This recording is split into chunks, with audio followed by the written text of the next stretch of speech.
আউযু বিল্লাহি মিনাশ শাইতানির রাজীম বিসমিল্লাহির রাহমানির রহিম।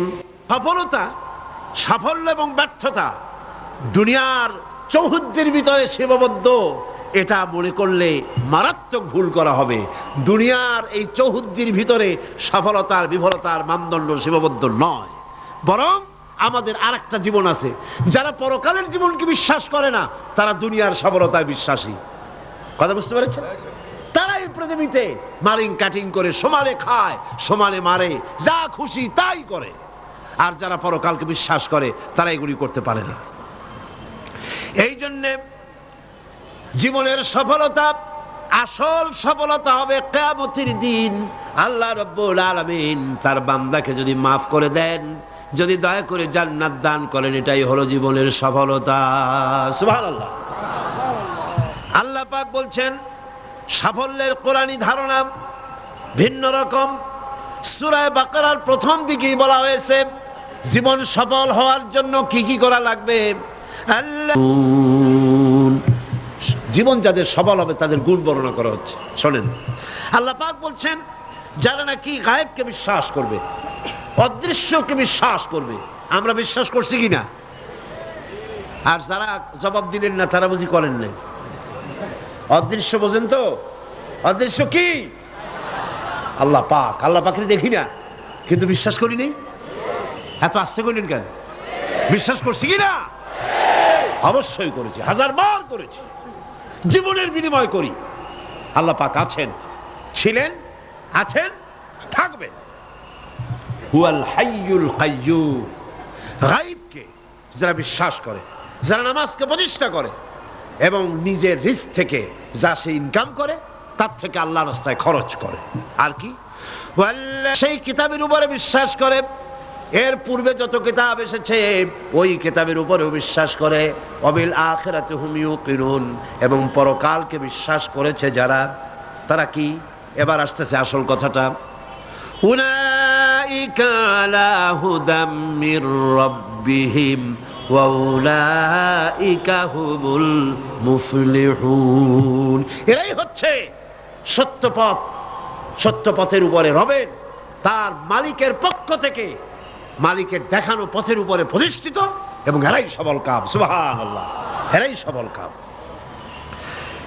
জীবনের সফলতা আর বিফলতার ব্যাপারে সূরা আলে ইমরানের মধ্যে বলা হয়েছে, ইয়া আইয়ুহাল্লাযীনা আমানু সুবিরু ওয়া সাবিরু ওয়া রাবিতু ওয়াত্তাকুল্লাহা লাআল্লাকুম তুফলিহুন। হে বিশ্বাসীরা, সবরের পথ অবলম্বন করো, বাতিল পন্থীদের মোকাবেলায় দৃঢ়তা অর্জন করো। জীবন সফল হওয়ার পথ দেখুন। জীবন সফল হবে কিসে? হে বিশ্বাসীরা, সবরের পথ অবলম্বন করো। মাথা গরম করো না, মাথা ঠান্ডা রাখো, সবরের পথ অবলম্বন করো। এই সবরের ব্যাখ্যাও আমরা এখানে করেছি। তারপরে বাতিল পন্থীদের মোকাবেলায় দৃঢ়তা দেখাও, এরপরে হকের পথে উঠে পড়ে লেগে যাও। আশা করা যায় তোমরা সফল কাম হবে। সুবহানাল্লাহ। আশা করা যায় তোমরা সফল হতে পারবে। সফলতার মানদণ্ড সম্পর্কে সূরা মায়েদায় বলা হয়েছে, ইয়া আইয়ুহাল্লাযীনা আমানুত্তাকুল্লাহা ওয়াবতাগু ইলাইহিল ওয়াসিলা ওয়াজাহিদু ফি সাবিলিহি লাআল্লাকুম তুফলিহুন। জীবনের সফলতা এই ব্যাখ্যা নেব কার কাছ থেকে? বলেন না কার কাছ থেকে? কোটি টাকার মালিক হলে জীবনের সফলতা আসে না। গাড়ি বাড়ি ইন্ডাস্ট্রির মালিক হলে, ক্ষমতায় গেলে জীবনের সফলতা দুনিয়ার চৌহদ্দির ভিতরে সীমাবদ্ধ নয়। ব্যাখ্যা নেব কার কাছ থেকে?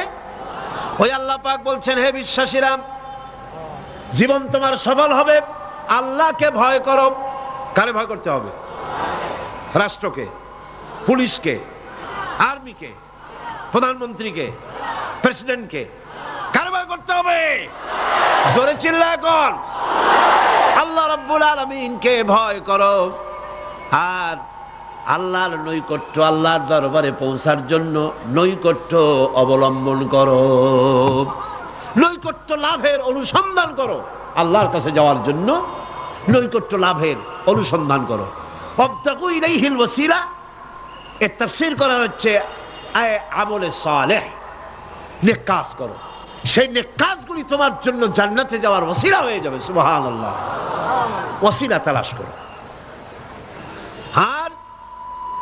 আর হলো আল্লাহর পথে সাধনা করো, চেষ্টা করো, মুজাহিদা করো, জিহাদ করো, সংগ্রাম করো, তাহলে তোমাদের জীবন সফল হয়ে যাবে। আবার সফলতার মানদণ্ড সম্পর্কে সূরা মায়েদার অন্য আয়াতে আল্লাহ পাক বলেন, ইয়া আইয়ুহাল্লাযীনা আমানু ইন্নামাল খামরু ওয়াল মাইসিরু ওয়াল আনসাবু ওয়াল আজলামু রিজসুম মিন আমালিশ শাইতানি ফাজতানিবুহু লাআল্লাকুম তুফলিহুন। হে বিশ্বাসীরা, মদ, জুয়া, মূর্তি চায়, মদ এবং জুয়ার মাধ্যমে তোমাদেরকে আল্লাহর জিকির স্মরণ থেকে গাফিল করে দিতে, তোমাদের পারস্পরিক, তোমাদের মধ্যে শত্রুতা বৃদ্ধি করে দিতে চায়। ফাহাল আনতুম মুনতাহুন, এগুলি শোনার পরেও কি তোমরা এই মদ আর জুয়া থেকে ফিরে থাকবে না? কে বলতেছেন? কে বলতেছেন? এর থেকে ফিরে থাকো, লাআল্লাকুম তুফলিহুন, আশা করা যায় তোমরা সফল কাম হবে। আমরা সফলতার আশা করি আল্লাহ নিষিদ্ধ জিনিসকে জারি করে দিয়ে, আল্লাহ নিষেধ করা জিনিসগুলি চালু করে দিয়ে তার মধ্যে সফলতা আশা করি। আর আল্লাহ বলেন, আমার নিষিদ্ধ করা জিনিসগুলিকে দুনিয়ার বুকে নিষেধ করো, বন্ধ করে দাও, তাহলে সফল হবে। প্রসঙ্গক্রমে আমি আপনাদের সামনে বলতে চাই, 1996 নির্বাচনে পার্লামেন্টে আসার পর মদ জুয়া নিষিদ্ধকরণ বিল 96, এই বিল আমি উত্থাপন করেছিলাম, বিল পেশ করেছিলাম। আপনারা নিশ্চয়ই পত্র পত্রিকায় দেখেছেন, দেখছেন না? সেই বিল উত্থাপন করার পর স্পিকার সাহেব কমিটিতে পাঠায় দিলেন, সংসদীয় কমিটিতে পাঠায় দিলেন। সুদীর্ঘ 2 বছরের ভিতরে এই বিলের কোনো খোঁজ নাই। মারাত্মক ডিপ ফ্রিজের অতল তলে বিল পড়েছিল। সেখান থেকে 15/10/98 তারিখে 2 বছর পর প্রথম আমার বিলের ব্যাপারে একটি মিটিং ডাকা হলো সংসদের কমিটি কক্ষে। আমি এই ঘটনা শুনেছি এই কারণে, এই আয়াতের সঙ্গে রিলেটেড জীবনের সফলতা আর বিফলতার মানদণ্ড কোথায়। আমরা মনে করি আল্লাহ নিষিদ্ধ করা জিনিসগুলি চালু করলেই জীবনে সফলতা আসবে, আর আল্লাহ কয় আমার নিষিদ্ধ করা জিনিসগুলি রাষ্ট্রীয়ভাবে নিষিদ্ধ করলেই জীবন সফল হবে। মিটিং বসলো, সেই মিটিং অন্তত 50-60 জন লোক আসছেন। কারা এসেছেন? বিভিন্ন মন্ত্রণালয়ের সিনিয়র অফিসার, সচিব, উপসচিব পর্যায়ের লোকেরা এসছেন। এমপি আসছেন কয়েকজন, সরকারি দলের, বিরোধী দলের। আমাকে তো ডেকেছেই। আমার মনে হলো, আশান্বিত হলাম, 2 বছর পরে হলেও বিল তো মরে নাই, জিন্দা আছে। এবং আমার মনে হলো যে এতগুলি মুসলমান এখানে, মনে হয় আমার এই বিলের পক্ষেই তারা কথা বলবেন, এটা আমি আশা করলাম। আমাকে যিনি সভাপতিত্ব করছিলেন তিনি আমাকে বললেন, আপনি আগে কথা বলবেন না, সকলের বলা শেষ হবে তারপর আপনি বলবেন। সবটা শুনিয়া বললাম ঠিক আছে। শুরু হলো এই বিলের ব্যাপারে বলা, আলোচনা শুরু হলো। বিলের ব্যাপারে ফাইল তৈরি হয়েছে, এত বড় আমার কাছে ফাইল আছে। বিভিন্ন মন্ত্রণালয় মদ নিষিদ্ধ করলে, জুয়া নিষেধ করলে এই দেশের কি হবে, এই ব্যাপারে তারা তাদের মন্তব্য দিয়েছে। মন্ত্রণালয়ের মন্তব্য, জাতিসংঘ কি ফতোয়া দিয়েছে তাও আছে, সার্ক এ ব্যাপারে কি ফতোয়া দিয়েছে তাও আছে। এত বড় ফাইল। শুরু হলো প্রথমেই অর্থ মন্ত্রণালয়। সভাপতি সাহেব বললেন আপনি বলেন এই বিলের ব্যাপারে। অর্থ মন্ত্রণালয় বলল, মাননীয় সভাপতি, যদি এই বিল কার্যকরী হয়, মদ যদি বন্ধ করে দেওয়া হয়, তাহলে আমার দেশ প্রতি বছর 28 কোটি টাকার রাজস্ব ইনকাম থেকে মাহরুম হয়ে যাবে। স্বাস্থ্য মন্ত্রণালয় বলল, মদ যদি না থাকে জনগণের স্বাস্থ্য শেষ।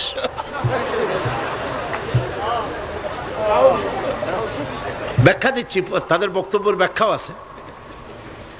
স্বরাষ্ট্র মন্ত্রণালয় বলল, মদ যদি বন্ধ হয়ে যায় উচ্ছৃঙ্খলতা বাড়বে, সন্ত্রাস বাড়বে। কারণ সুইপার, ডম, ক্লিনার, এই সমস্ত মানুষগুলি এগুলি তারা খায়। যদি তাদের খাইতে দেওয়া না হয় তাহলে তারা উচ্ছৃঙ্খল হবে এবং তারা নানান রকমের সন্ত্রাসে লিপ্ত হবে। কাজেই সন্ত্রাস বন্ধ করার জন্য এটা থাকা দরকার। ইন্না লিল্লাহি ওয়া ইন্না ইলাইহি রাজিউন।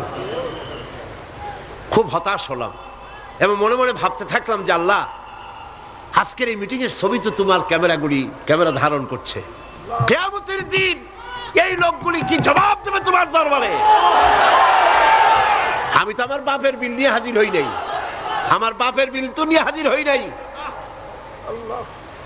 এরপরে পররাষ্ট্র মন্ত্রণালয়ের পক্ষ থেকে বলা হলো, আমরা গরিব দেশ।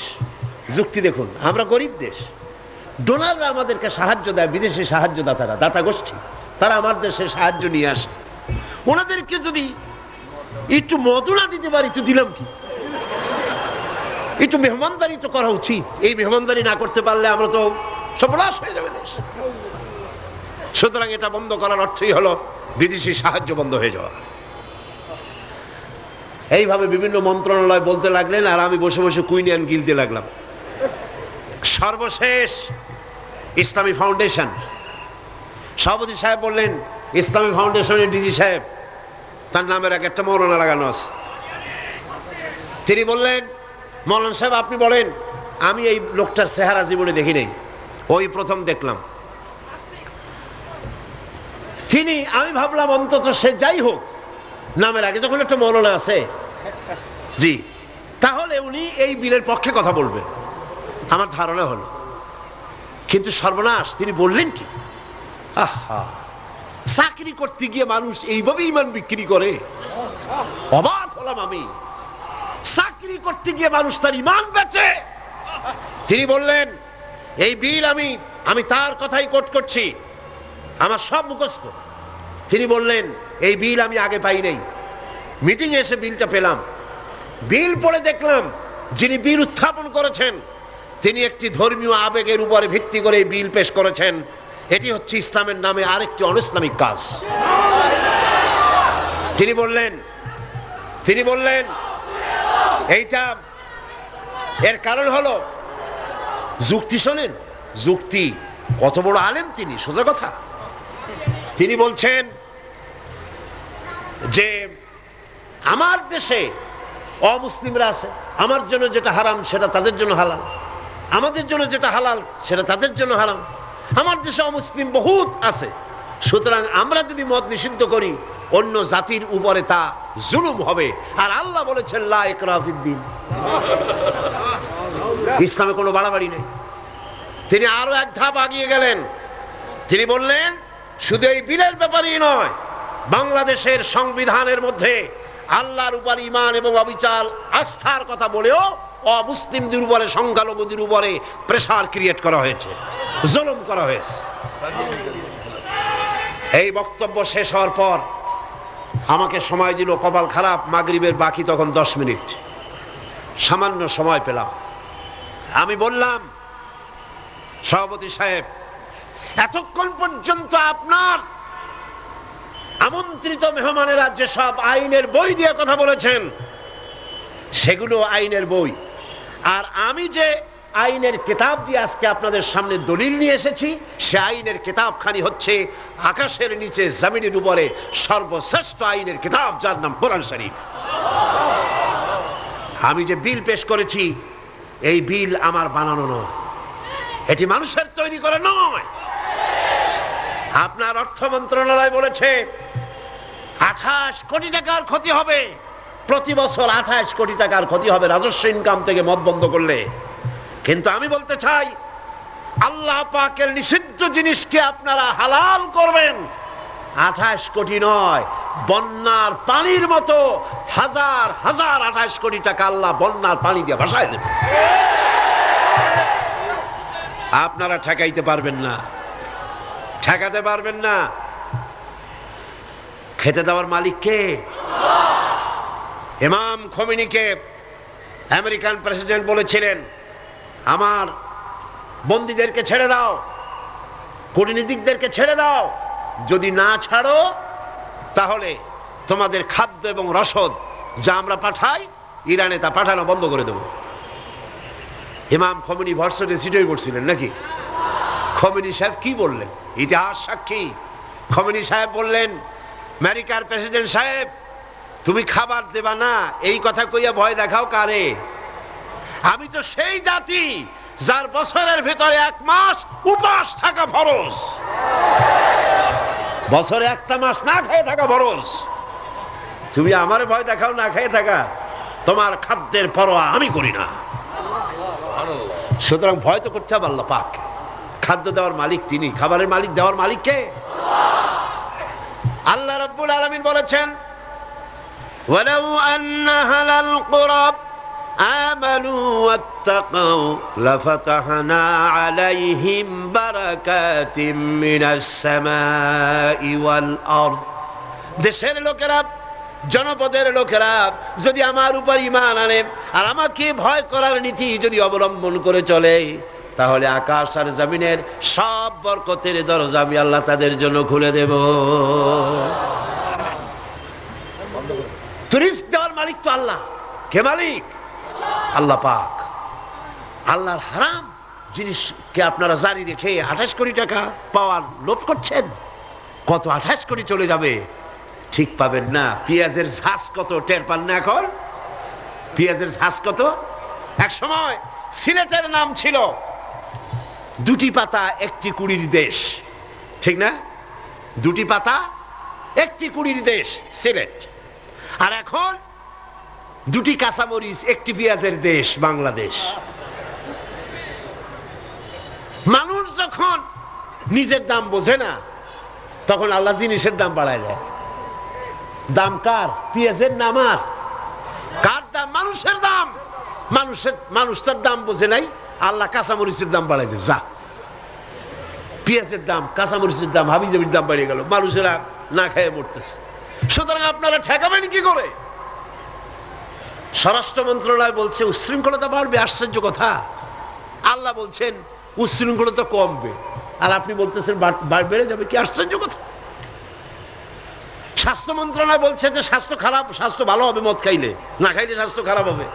রাসূলুল্লাহ বলেছেন মদ কোন ওষুধ নয়, মদ নিজেই ব্যাধি, এটা নিজেই রোগ। সুতরাং কথা হচ্ছে মেহমানদারি মদ দিয়া করা যাবে না। রাসূল কারীম সাল্লাল্লাহু আলাইহি ওয়াসাল্লামের কাছে মদ নিষিদ্ধকরণ আয়াত যখন নাজিল হলো, এই আয়াত যেটা আমি পড়লাম, একজন সাহাবী এসে বললেন, হুজুর আমার কাছে কিছু মদ আছে, আমি এখন করবো কি? দেখেন, আমি সেইখানে সেই মিটিং এ বললাম, সেই সাহাবী জিজ্ঞেস করলেন, হুজুর আমি করবো কি? কোন ইহুদির হাদিয়া দিয়ে দেই? আল্লাহ নবী বললেন, মদ নিষিদ্ধকরণ আয়াত যখন নাজিল হয়ে গেছে, এখন এই মদ যদি কারো কাছে অবশিষ্ট থাকে, না তা খাওয়া যাবে, না তা হাদিয়া দেওয়া যাবে, না তা বিক্রি করা যাবে, রাস্তায় ফেলে দাও। ফেলে দেওয়া ছাড়া এর কোনো পথ নাই। আল্লাহ নিষিদ্ধ করা জিনিস হারাম, এই জিনিস দিয়ে মেহমানদারি করা জায়েজ নাই। এমনকি রাসূলুল্লাহ কথাও বলেছেন, আপনারা শুনে রাখুন, কোন অনুষ্ঠানে আপনি গেছেন, আপনি জানতেন না যে সেখানে মদ সার্ভ করা হবে, কিন্তু আপনি গিয়ে দেখলেন যে ওখানে মদ দেওয়া হচ্ছে। রাসূলুল্লাহ বলেছেন, আল্লাহ এবং পরকালের বিশ্বাস যদি কলিজার মধ্যে থাকে, ওই অনুষ্ঠান পরিত্যাগ করো, বেরিয়ে যাও। এই মদের অনুষ্ঠানে তুমি বসতেও পারো। সর্বশেষ বললাম, আজকে ফাউন্ডেশনের ডিজি তিনি বলছেন আশ্চর্য কথা, আমার দেশে মুসলিম আছে তাই কোরআনের আইন আমি চালু করব না, এটা তাদের উপরে জুলুম হবে। রাসূলুল্লাহর উপরে যখন এই আইন নাজিল হয় তখন মক্কা মদিনায় ইহুদি খ্রিস্টান ছিল না, তো তাদেরকে উপলক্ষ্য করে রাসূলুল্লাহ কি আইন বন্ধ করে রাখছিলেন? না, বরং বললেন সাহাবীরা, তখন তো মাইক ছিল না, রেডিও নাই, মাইক নাই, ফ্যাক্স নাই, পত্রপত্রিকা নাই, টেলেক্স নাই, টেলিভিশন নাই। হুজুর বললেন যাও রাস্তায় রাস্তায় এই আয়াত চিল্লায় পড়ো। সাহাবায়ে কেরাম রাস্তায় নেমে গেলেন, এই আয়াত ইন্নামাল খামরু ওয়াল মাইসিরু ওয়াল আনসাবু ওয়াল আজলামু রিজসুম মিন আমালিশ শাইতানি ফাজতানিবুহু, যাও পড়ো। সবাই চিল্লায় পড়তে লাগলেন। ইতিহাস সাক্ষী, তারা যখন তেলাওয়াত করতেছিলেন রাস্তায় রাস্তায়, যেই সব মুসলমান মদ পান করতেছিলেন, তখন যার হাতে মদের গ্লাস ছিল কোরআনের আয়াত শুনে মদের গ্লাস নিক্ষেপ করলেন। যিনি গলায় নিয়েছিলেন, মুখে নিয়েছিলেন, কুড়ি করে ফেলে দিলেন। যিনি গিলেছিলেন গলার মধ্যে আঙ্গুল দিয়ে বমি করে ফেলে দিলেন। যার ড্রামের ভিতরে, হাড়ির ভিতরে মদ ছিল, লাথি মেরে পাতিল ভেঙে দিল, আর মদ রাস্তাগুলি প্রবাহিত হয়ে গেল। শাসনতন্ত্র, আমার দেশের সংবিধানের ভিতরে আল্লাহর উপরে ঈমান এবং অবিচল আস্থার কথা বলা হয়েছে, সেইটাও নাকি অমুসলিমদের উপরে জুলুম করা হয়েছে। আমি জিজ্ঞেস করতে চাই, আমার দেশের হিন্দুরা আল্লাহকে অস্বীকার করে? আস্তে কনকান করে? আল্লাহ না বলুক, ভগবান তো বলে, ব্রহ্মা তো বলে, উপরওয়ালা তো বলে, ঈশ্বর তো বলে, বিধাতা তো বলে। খ্রিস্টানরা আল্লাহর অস্বীকার করে? চিল্লায় বলেন করে? বৌদ্ধরা করে? এই দেশের কিছু নাস্তিক মুরতাদ ছাড়া আল্লাহকে কেউ অস্বীকার করে না। সুতরাং আমার দেশে আল্লাহর উপর ঈমান এবং অবিচল আস্থার কথা সংবিধানে যা লেখা হয়েছে, এটাকে পরিবর্তন করতে চাইলে বাংলাদেশে আগুন জ্বলবে, কেউ ঠেকাইতে পারবে না।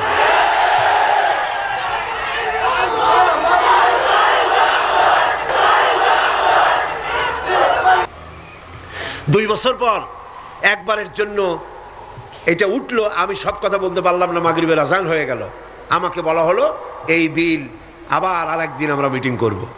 সেদিন পার্লামেন্ট চলাকালীন সময় বিলের উপর রিপোর্ট দেওয়া হলো। আমি দাঁড়ায়া বিধি অনুযায়ী কথা বলতে চাইলাম, কথা বলতে পারলাম না, কথা বলতে দেওয়া হলো না। যাই হোক, সেটা ভিন্ন কথা। আল্লাহ পাকের কাছে ছেড়ে দিয়েছি। আমরা চাই পৃথিবীর দ্বিতীয় বৃহত্তম মুসলিম দেশ বাংলাদেশ, এইখানে মদ এবং জুয়া নিষিদ্ধ ঘোষণা করা হোক। আপনারা চান কিনা? চান কিনা? চান কিনা? আল্লাহ রাব্বুল আলামিন বলছেন, যেটাই হলো সফলতার মানদণ্ড, দুনিয়ার চৌহদ্দির ভিতরে এই সফলতা নির্ভর করে না।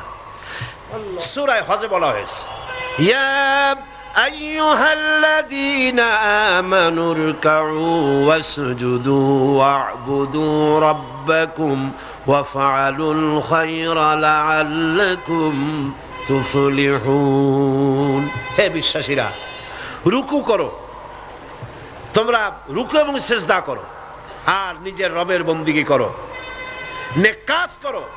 এই কাজগুলি করলে তোমরা সফল কাম হতে পারবে। সফলতার মানদণ্ড এখানেই আল্লাহর হুকুম, আল্লাহর আনুগত্যের সামনে নিজের মাথা নত করে দেওয়ার মধ্যেই, এটার মধ্যেই রয়েছে সফলতা। আল্লাহ পাক সেই কামিয়াবি দুনিয়া এবং আখিরাতে আমাদেরকে দান করুন। আমরা বলি আমিন, আমরা বলি আমিন। এর ফলে আল্লাহ পাক আরেকটি গুরুত্বপূর্ণ কথা সামনে বলছেন। আল্লাহর কথা সবই গুরুত্বপূর্ণ। আল্লাহর কথা কি? সবই গুরুত্বপূর্ণ।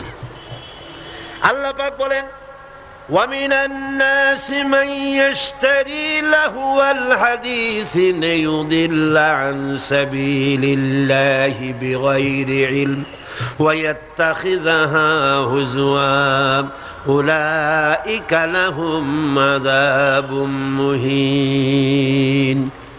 লোকেদের মধ্যে এমন লোক আছে যারা মনোমুগ্ধকর কথা কিনে আনে জ্ঞান ছাড়াই, আল্লাহর পথ থেকে মানুষকে ফিরায় রাখার জন্য। ওয়াত্তাখিযাহা হুজুয়া, আর আল্লাহর পথে মানুষ যেন চলতে না পারে সেই জন্য এই পথকে তারা হাসি এবং ঠাট্টা বিদ্রুপ করে। উলাইকা লাহুম আযাবুম মুহিন, এদের জন্য রয়েছে লাঞ্ছনাকর শাস্তি। আর কি? وَإِذَا تُتْلَى عَلَيْهِ آيَاتُنَا وَلَّى مُسْتَكْبِرًا كَأَنْ لَمْ يَسْمَعْهَا كَأَنَّ فِي أُذُنَيْهِ وَقْرًا فَبَشِّرْهُ بِعَذَابٍ أَلِيمٍ। আর যখন তাকে আমার আয়াত তেলাওয়াত করে শোনানো হয়, সে দর্প ভরে অ্যাবাউট টার্ন করে, দর্প পরে পিঠ ফিরায় চলে যায়। কাল্লাম ইয়াসমাহা, যেমন সে শুনতেই পায় নাই। কান্না ফি উযনাইহি ওয়াকরা, যেন সে বধির কালা, আমার কথা যেন শুনিই নাই, এমনই অবস্থা। এই লাহওয়াল হাদিস, এই জিনিসটাকে এটা বুঝতে হবে। এই মুহূর্তে সবচাইতে জরুরি কথা লাহওয়াল হাদিস। এগুলো হচ্ছে একদিকে আল্লাহর পক্ষ থেকে পথ নির্দেশনা আসছে, অনুগ্রহ আসছে, সেটার নাম হচ্ছে, সেটা দিয়ে লোকেরা লাভবান হচ্ছে, তার নাম কিতাব কোরআন শরীফ। তার নাম কি? কোরআন শরীফ। অন্যদিকে ওই সব সৌভাগ্যবান ব্যক্তির পাশাপাশি এমন দুর্ভাগা লোকেরাও রয়েছে যারা আল্লাহর আয়াতের মোকাবেলায় ভিন্ন পদ্ধতি গ্রহণ করেছে। সেটা কি? তারা বিভিন্ন মনোমুগ্ধকর কথা বিভিন্ন জায়গা থেকে আমদানি করেছে। হাদিস শরীফে এসেছে, নজর ইবনে হারেস, কুরাইশদের এক ব্যক্তি, সে বলল, তোমরা মুহাম্মদ সাল্লাল্লাহু আলাইহি ওয়াসাল্লামের কারণ রাসূলুল্লাহর চেহারা দেখে, রাসূলুল্লাহর ব্যবহারে ইসলামের দিকে আকৃষ্ট হচ্ছে, আর কোরআন শুনে মানুষ পাগল হয়ে যাচ্ছে। সুবহানাল্লাহ। নবীজি যখন তেলাওয়াত করতেছেন, কাফের বেঈমানেরা চতুর্দিক থেকে দাঁড়ায় যাচ্ছে। রাসূলুল্লাহর তেলাওয়াত শুনে শুনে নিজেদের অজান্তে চোখের থেকে পানি পড়তেছে, আর মুখ দিয়া বেসাখতা বেরিয়ে যাচ্ছে। লা ইলাহা ইল্লাল্লাহু মুহাম্মাদুর রাসূলুল্লাহ। জোরে পড়ে লা ইলাহা লা ইলাহা লা ইলাহা ইল্লাল্লাহু মুহাম্মাদুর রাসূলুল্লাহ। নজর বিন হারিস বলল, মুহাম্মদ সাল্লাল্লাহু আলাইহি ওয়াসাল্লামের বিরুদ্ধে কথা বলে ইসলাম থেকে সরাইতে পারবা না। আমি বুদ্ধি এঁটেছি, আমি এক কায়দা করব, দেখবা লোকেরা এখানে আর আসবে না। সেটার জন্য সে চলে গেল বাগদাদ। মক্কা থেকে বাগদাদ ইরাক চলে গেল। ইরাক থেকে পুরানা রাজা বাদশাদের কিসসা কাহিনী কিনে আনলো। সেই কিসসা কাহিনী কিনে এনে সেইগুলি কিসসার এক বিরাট আসর বসাইলো। আর সেই আসরকে আরো আকর্ষণীয় করার জন্য নর্তকী, সুন্দরী, গায়িকা, নায়িকা এদেরকে আনা হলো। এই দিয়ে মানুষকে কোরআন থেকে ফিরায় রাখার জন্য চেষ্টা করলো, আর ইসলামের রাস্তাকে, কোরআনকে ঠাট্টা বিদ্রুপ তারা করতে লাগলো। বন্ধুগণ, আল্লাহ রাসূল আখিরাত এবং নৈতিক চরিত্রে শোনার ইচ্ছাই যেন লোকেরা হারিয়ে ফেলে, সেই জন্য এই চেষ্টা তারা করলো। যেমন আজকাল ইসলাম থেকে দূরে সরাবার জন্য চেষ্টাটা চলছে। এই চেষ্টা চলতেছিল রাসূল করিম সাল্লাল্লাহু আলাইহি ওয়াসাল্লামের সময়। কোরআন যাতে শুনতে না পারে সেজন্য নায়িকা এনেছে, গায়িকা এনেছে, সেজন্য তারা গল্পের আসর বসিয়েছে, সাংস্কৃতিক আন্দোলন করেছে। এগুলি করে কোরআন থেকে ফিরাবার হাজারো প্রচেষ্টা করেছে। আর আজও একই পদ্ধতিতে গোটা জাতিকে চরিত্রহীন বানাবার লাহওয়াল হাদিস দিয়ে প্রচেষ্টা চলছে। ঠিক কিনা? ঠিক কিনা? আজ দেখেন দেশের সরকারের পৃষ্ঠপোষকতায় নর্তকী, গায়িকা, নায়িকা বন্যার পানির মতো ভারত থেকে আসতেছে। ঠিক কিনা? এরপরে আল্লাহর কোরআনের পথে বাধা দেওয়ার জন্য নাচ, গান, নাটক, সিনেমা ইত্যাদির আমদানি করা হচ্ছে। এগুলি করে ইসলামের পথে বাধার সৃষ্টি করা হচ্ছে। দর্শন বাড়তেছে, চরিত্রহীনতা ক্রমান্বয়ে বাড়তেছে। এগুলি সব হচ্ছে লাহওয়াল হাদিস। এগুলি কি বলুন? লাহওয়াল হাদিস। এই লাহওয়াল হাদিস থেকে আল্লাহ পাক বাঁচার জন্য বলেছেন, যারা কেনে এই লাহওয়াল হাদিস, যারা কেনে অর্থাৎ নিরর্থক, মনোমুগ্ধকর, আকর্ষণীয়, আল্লাহর পথ থেকে ফিরাবার যত ব্যবস্থা আছে সবগুলি হচ্ছে লাহওয়াল হাদিস। এগুলি তারা কেন করে? এগুলি করে লিইউদিল্লা আন সাবিলিল্লাহ, আল্লাহর রাস্তা থেকে মানুষগুলোকে ফিরাবার জন্য, আর কোনো কারণ নেই। মুন্সিগঞ্জে আমার এক মাহফিল ছিল, নারায়ণগঞ্জের এপার। সেই জায়গায় প্রোগ্রামটা আমার শুক্রবার দিন প্রোগ্রাম হবে সকাল 8টায়, একটা দোয়ার মাহফিল। সেই মাহফিলে গিয়ে রাতের বেলায় মঞ্চ গেট পোড়ায় দিয়েছে, মাহফিল যাতে না হতে পারে সেজন্য সরকারি ছত্রছায়ায় এই কাজটি সেখানে করা হয়েছে। আমি শুনে বললাম, যারা এই কাজটা করলো তারা তো মাহফিলের প্যান্ডেলে আগুন দেয় নাই, নিজেদের তকদিরে আগুন লাগাইছে, নিজেদের তকদিরে আগুন লাগাইছে। জীবনে তো গানের প্যান্ডেলে আগুন দাও নাই, থিয়েটারের গেটে আগুন দাও নাই, জীবনে কোনোদিন যাত্রার প্যান্ডেলে আগুন দাও নাই। সেই প্যান্ডেলটা আগুন দিলা যেখানে বসে কোরআনের কথা বলা হয়, যেখানে হাদিসের কথা বলা হয়। আগুন কপালে দিয়েছো, তকদিরে পোড়াইছো। যে হাত দিয়ে কোরআনের মাহফিলের মঞ্চের প্যান্ডেল পোড়ানো হয়েছে, এই হাত তো সাথে থাকার কথা নয়। এরপরে আল্লাহ পাক বলছেন, এদের অবস্থাটা কি?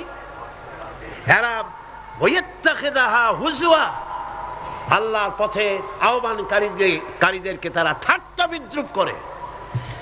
লিইউদিল্লা আন সাবিলিল্লাহ, একদিকে তো আল্লাহর রাস্তায় বাধা সৃষ্টি করে যাতে করে আল্লাহর পথে আসতে না পারে, তার জন্য হাজারো প্রচেষ্টা করে।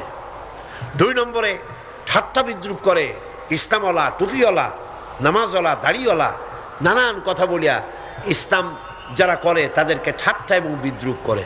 আল্লাহ বলেন, এই যে লাঞ্ছনা করতেছ নবীকে, কোরআনকে, ইসলামকে, ইসলামের দায়ীদেরকে, আর আমি তোমাদের জন্য তোমরা যে ইসলামকে লাঞ্ছনা করছো, মুসলমানদেরকে লাঞ্ছিত করছো, এই জন্য আমি আল্লাহ তোমাদের জন্য রেখেছি উলাইকা লাহুম আযাবুম মুহিন।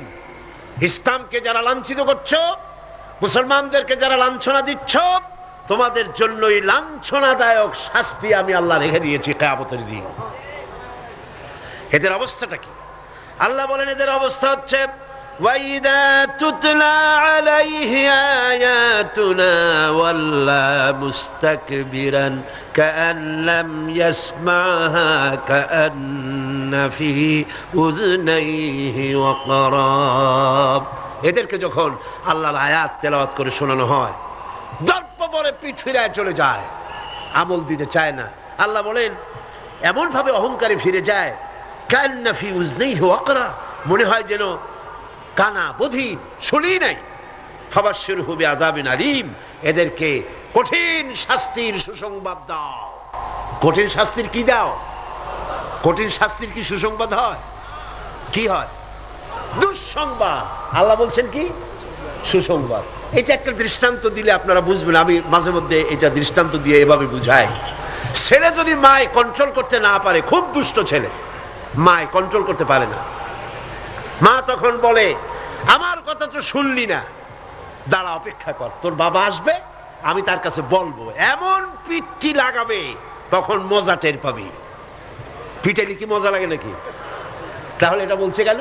শাস্তির তীব্রতা বুঝাবার জন্য। সেই জন্য আল্লাহ পাক বলছেন, ফাবাশশিরহু, এদেরকে সুসংবাদ শোনাও।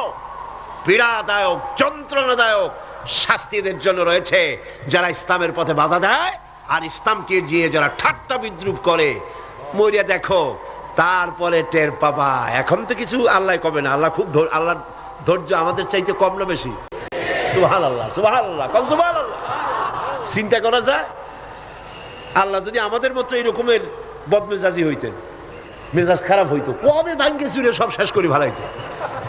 আল্লাহর কত ধৈর্য, সুবহানাল্লাহ, কত ধৈর্য। আল্লাহ অপেক্ষা করতেছেন, সময় দিচ্ছেন। ওয়ায়ামুদ্দুহুম ফি তুগয়ানিহিম ইয়ামাহুন। আল্লাহ পাক সার্কাসদেরকে, সীমা লঙ্ঘনকারীদেরকে ঢিল দিচ্ছেন, কর, যদ্দুর পারিস কর। তারপরে যখন প্রান্ত সীমায় চলে যায়, এরপর আল্লাহ পাক ধরেন, আর যখন ধরেন তখন ছাড়াই নিতে পারে এমন ক্ষমতা পৃথিবীর কারো। আল্লাহ পাক বলছেন, ইন্নাল্লাযীনা আমানু ওয়া আমিলুস সালিহাতি লাহুম জান্নাতুন নাঈম খালিদিনা ফিহা ওয়াদাল্লাহি হাক্কান ওয়া হুয়াল আজিজুল হাকীম।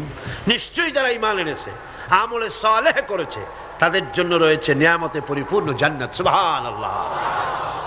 গালাগালি সহ্য করো, তোমরা গালাগালি সহ্য করো, মার সহ্য করো, অত্যাচার সহ্য করো, জুলম সহ্য করো, আর নিজেদের কদমকে মজবুত করো, দ্বীনকে প্রতিষ্ঠার পথে এগিয়ে যাও। আল্লাহ পাক বলছেন, আমি তোমাদের জন্য নিয়ামতে পরিপূর্ণ জান্নাত রেখেছি, ওদের জন্য দুনিয়া, তোমাদের জন্য জান্নাত। সুবহানাল্লাহ। হুনাইনের যুদ্ধ থেকে, হুনাইনের জিহাদ থেকে রাসূলুল্লাহ যখন ফিরতেছিলেন, ফেরার পথে গনিমতের মালগুলি ভাগ করতেছিলেন, গনিমতের মাল ভাগ করছিলেন, তখন মক্কা শরীফ থেকে যে সমস্ত মুসলমানরা এসেছিলেন তাদেরকে রাসূলুল্লাহ বেশি দিলেন, ছাগল বেশি দিলেন, গনিমতের মাল ছাগল বেশি দিলেন, উট বেশি দিলেন, আর আনসারদেরকে কম দিলেন।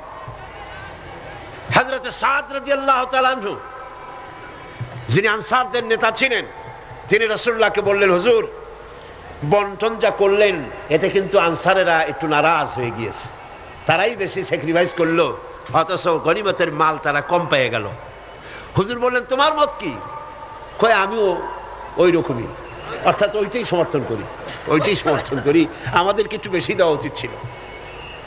রাসূলুল্লাহ কি বললেন? সুবহানাল্লাহ। রাসূলুল্লাহ বললেন, একটু পরেই তুমি দৃশ্যটা দেখবা, ও সাদ, ও আনসারেরা, একটু পরেই দৃশ্যটা দেখবা।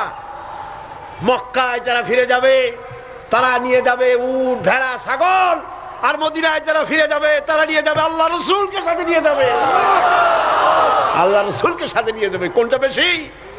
সুবহানাল্লাহ।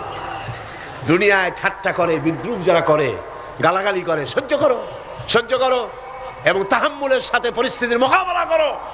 আল্লাহ পাক বলছেন, অপেক্ষা করো, ওদের জন্য দুনিয়ায় সব শেষ, যত সেলুট এইখানে শেষ, এরপরে সেলুট শুরু হবে কবরের মধ্যে নিয়ে, আসল সেলুট, ঠিক পাইছেন? আসল সেলিউট শুরু হয়ে যাবে কবরের মধ্যে গিয়া। আগ পর্যন্ত যদ্দূর পারো করো। আর মুসলমানদের দুঃখ দুর্দশা ঈমানদারদের জন্য মওতের আগ পর্যন্ত শেষ। এরপরে আল্লাহ পাক বলেছেন, চিরস্থায়ী জান্নাত দেব, খালিদিনা ফিহা আবাদা, চিরকাল জান্নাতের মধ্যে থাকবা। সুবহানাল্লাহ। তবে এখানে আপনি সবর করে থাকবেন, আমার কথার ভুল অর্থ করবেন না যে আমরা শুধু মার খেতে থাকবো আর সবর করব, আর মাপবাড়ি, রাজনীতি, সমাজনীতি, ক্ষমতা, সব দেশের ফাসেক, ফুজ্জার, সারাবি, জানি, কাবাবি, ওরা থাকবে মাথার উপরে, আর আমরা খালি সবর করে যাব না। কথা কিন্তু সেটা না। কথা হচ্ছে ধৈর্যের সাথে পথ অতিক্রম করেন, মঞ্জিলের পানে এগিয়ে যান। মঞ্জিল কি? কোরআনের আইন চালু হওয়া। মঞ্জিল কি? আল্লামা ইকবাল বলেছেন, মঞ্জিলের দিকে এগিয়ে যাও, মঞ্জিলের পথে গন্তব্যে এগিয়ে চলো, সেই পর্যন্ত চলতে থাকো যতক্ষণ পর্যন্ত তোমার নাকের থেকে শ্বাস আসা যাওয়া করে। যতক্ষণ পারো মঞ্জিলে পৌঁছাবার জন্য দৌড়াও, যখন দৌড়াতে পারবে না, পায়ে যখন শক্তি নাই, তখন হামাগুড়ি দাও, হামাগুড়ি দিয়াও যখন এগোতে পারো না, গড়াতে থাকো, যখন তাও পারো না, তখন মঞ্জিলের পানে তাকায় থাকো, যতক্ষণ চোখের পাতা তোমার স্তব্ধ হয়ে না যায়। চোখের পাতা নীরব নিস্তব্ধ না হওয়া পর্যন্ত মঞ্জিলের পানে তাকায় থাকো। আমরাও ধৈর্য ধারণ করে পরিস্থিতির মোকাবেলা করব। ওরা অস্ত্র নিয়ে আসবে, আমরাও অস্ত্র ধারণ করব। সেই অস্ত্র বন্দুক নয়, কামান নয়, রিভলভার নয়, স্টেনগান নয়, এসএলআর নয়, দুনিয়ার মানুষের বানানো অস্ত্র নয়। ওদের অস্ত্রের মোকাবেলা করব ঈমানের অস্ত্র দিয়ে, চরিত্রের অস্ত্র দিয়ে। কিসের অস্ত্র দিয়ে? চরিত্রের অস্ত্র দিয়ে, ঈমানের অস্ত্র দিয়ে এদের মোকাবেলা করব। আর ইনশাআল্লাহ বাংলার জমিনে দ্বীন প্রতিষ্ঠা আমরা করব ইনশাআল্লাহ। আল্লাহ পাক বলছেন, এইভাবে যারা ঈমান আনবে, আমলে সালেহ করবে, ওদের জন্য জান্নাতুন নাঈম, নিয়ামতে পরিপূর্ণ জান্নাত দেব, খালিদিনা ফিহা, ওর মধ্যে তারা চিরকাল থাকবে। ওয়াদাল্লাহি হাক্কান, আল্লাহর প্রতিশ্রুতি অকাট্য। আল্লাহ ওয়াদা খেলাপ করেন না? কইলেন কেন? আসতে বললেন কেন? আল্লাহ ওয়াদা খেলাপ করেন? কখনো নয়। অকাট্য প্রতিশ্রুতি। শেষে গিয়ে বলছেন ওয়াহুয়াল আজিজুল হাকিম, তিনি প্রজ্ঞাময় এবং পরাক্রমশীল। তিনি যে ওয়াদা করেন সেই ওয়াদা পালনের পথে বাধা সৃষ্টি করতে পারে এমন ক্ষমতা আকাশেও নাই, জমিনেও নাই। আল্লাহ রাব্বুল আলামিন আমাদেরকে সেই আল্লাহর পথে ঈমান এনে চলার তৌফিক দান করুন বলি আমিন। মুনাজাতের জন্য দাঁড়ানো ভাইরা বসুন, যত লোক দাঁড়ানো আছেন সবাই বসুন। لنكونن من الخاسرين ربنا لا تزغ قلوبنا بعد إذ هديتنا وهب لنا من لدنك رحمة إنك أنت الوهاب। আয় আল্লাহ তাআলা, হাজার হাজার মুসলমান নরনারী দীর্ঘক্ষণ ধরে তোমার কোরআনের কথা শুনেছি। আল্লাহ মেহেরবানি করে আমাদের আলোচনা দরুদ ও সালামের সওয়াব রাসূল করিম সাল্লাল্লাহু আলাইহি ওয়াসাল্লামের রূহ মুবারকে পৌঁছায় দাও। হে আল্লাহ তাআলা, আমরা যারা হাত তুলেছি এর মধ্য থেকে মা বাপ যাদের দুনিয়া থেকে জন্মের মতো বিদায় হয়ে গেছে, আল্লাহ কবরগুলিকে জান্নাতের টুকরায় পরিণত করে দাও। রব্বির হামহুমা কামা রব্বায়ানি সগীরা। সবাই পড়েন রব্বির হামহুমা কামা রব্বায়ানি সগীরা। হে আল্লাহ তাআলা, সারা জীবন আমরা গুনাহ করেছি, দয়া করে মেহেরবানি করে আমাদের জিন্দেগীর সমস্ত গুনাহ খাতা মাফ করে দাও। হে আল্লাহ তাআলা, এত বড় মাহফিল, এই মাহফিলের আয়োজন ইসলামী সমাজ কল্যাণ পরিষদ প্রতি বছর করে। আল্লাহ তুমি জানো। হে আল্লাহ তাআলা, তুমি দয়া করে মেহেরবানি করে এই মাহফিলের 5টা দিন তুমি তোমার কুদরতি নিজাম দিয়ে চালায় দিও।